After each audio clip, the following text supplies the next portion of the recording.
Master Teo Buu of Korea is considered by some Buddhist scholars to be one of the most outstanding Zen masters of the Korean tradition. Taego, a self-confessed minor monk, is best known for unifying the 9 mountain schools of Korea into the Jogaejong sect.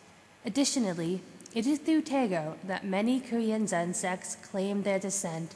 But who is Taego, and what did he teach that made him such a great Zen master? Master Teo Buu's biography, like many other Zen masters, highlights important points in his life's quest for enlightenment, but presents little information on other aspects of his long life. Taego's story begins in 1301 in the southern part of Korea, when he was born in Gwangju. At the age of 13, Taego was ordained as a monk by Master Kwangji of the Kaji Mountain School at Wayamsa. Following his ordination, Taego described this period of his life as such: "I was forced to take my empty hands and wander like a cloud over the world, seeking teachers and inquiring after the path." At the age of 19, Taego began to dwell in the koan, 10,000 things all return to one. Where does the one return to? Taego dwelled on this koan for 14 years. During this period, Taego successfully passed the examination of the Flower Garden School. At about the age of 33, while staying in Kamno Temple, now known as Chononsa, Taego received his first taste of enlightenment by breaking through the koan. In a poem about his enlightenment, Taego said, "I drank up all the Buddhas and patriarchs, all the mountains and rivers, without my mouth."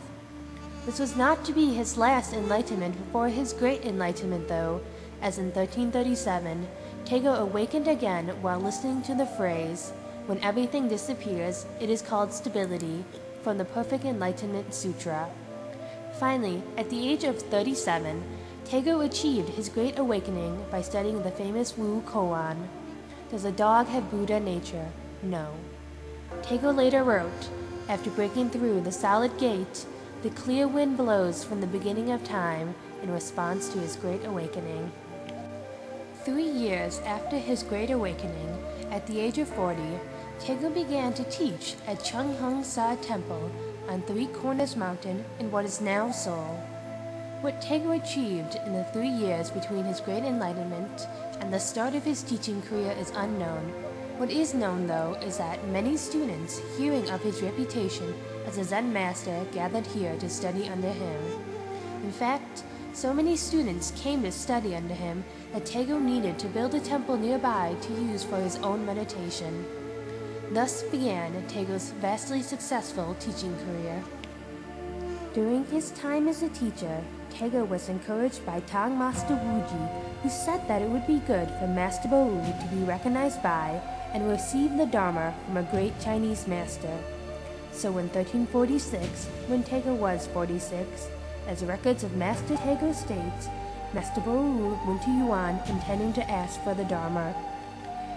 From 1346 to 1348, Taego studied with great Chinese masters both north and south.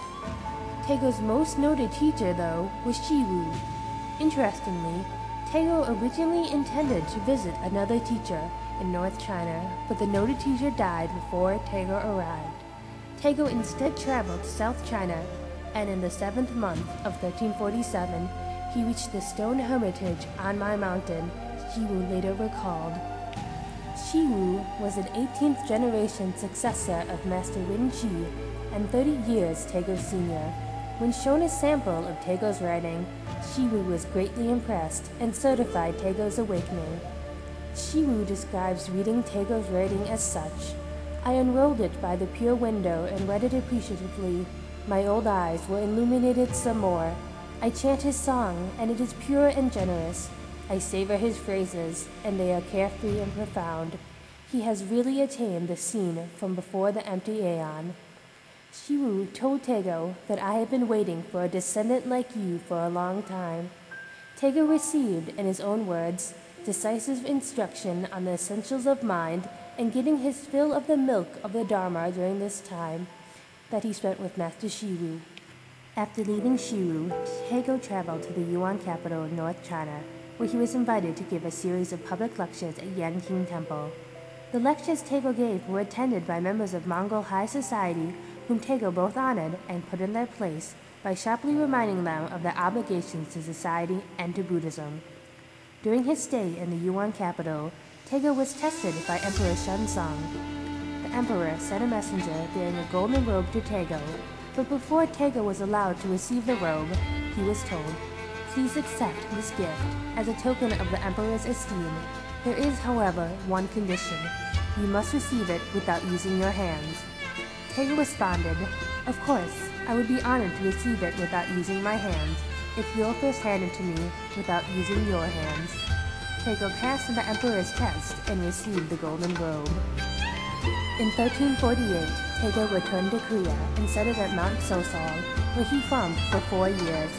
His quiet life ended though in 1352, when he received a royal invitation from King Kongnan.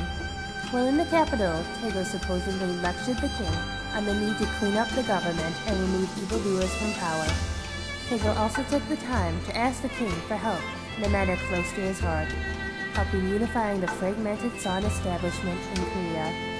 Though Taego received requests to teach while in the capital, he soon returned home to Mount Sosol. 8 years later, in 1356, Taego was once again summoned to the capital. This time, Taego was brought into the inner Buddha hall in the palace and invested with official regalia.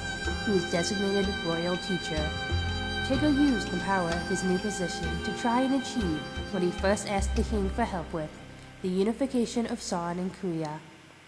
In regards to the state of Korean Buddhism at the time, Taego was quoted as saying, "These days, each of the 9 mountain Zen sects takes pride in its own way of thinking and thinks that the others are inferior, while its own is the best.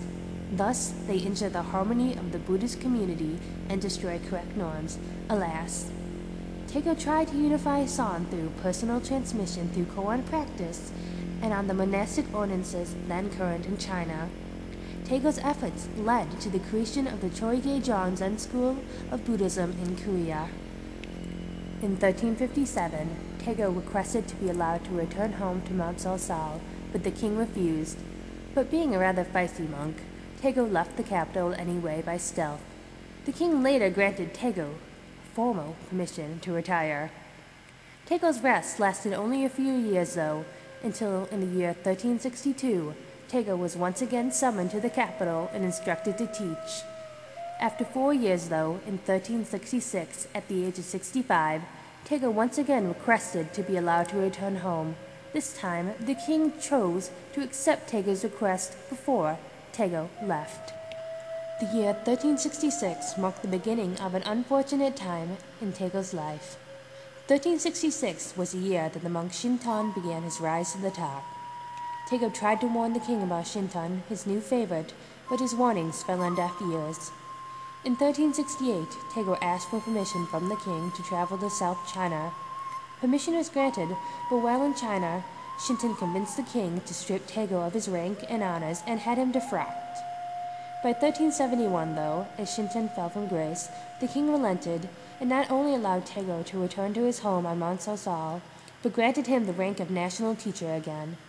Now 70, Taego attempted to decline the title, but was appointed abbot of Shining Source Temple and spent 7 years there. After those 7 years, Taego retired because of sickness. In 1381, Taego was once again given the rank of national teacher. Taego did not keep this title for long though. He returned to Mount Sosol in 1382, and on December 24th, 1382 AD, he passed away at the age of 82. After his death, Taego was given the title Zen Master of Perfect Realization. What did Taego teach that made him worthy of a title such as Zen Master of Perfect Realization? Why was Taego such a popular and successful teacher? Part of Taego's success was probably social, as he urged the loyalty of subjects to national rules. The reason to leave home for the path is not to seek fame or profit. Leavers of home gladly keep discipline. The need for loyalty to the nation was an idea that Taego took to heart. He did not believe himself above national laws. Let us sacrifice our bodies for the nation and accomplish the great enterprise. This is not only for great nobles. If there are no such people here, then the old monk Taego goes off to serve in the border forts by himself with a single horse and a single spear. Taego's advice was not limited to just subjects of the kingdom. He offered practical advice to those in power. If you believe in Buddha and submit to heaven, then naturally you will succeed in making the nation great. Not all of Taego's advice to nobility was positive though. He was not afraid to reprimand them and remind them of their duties. If those in power rewarded the worthy and the good and punished the wicked and deceitful, who would not be loyal?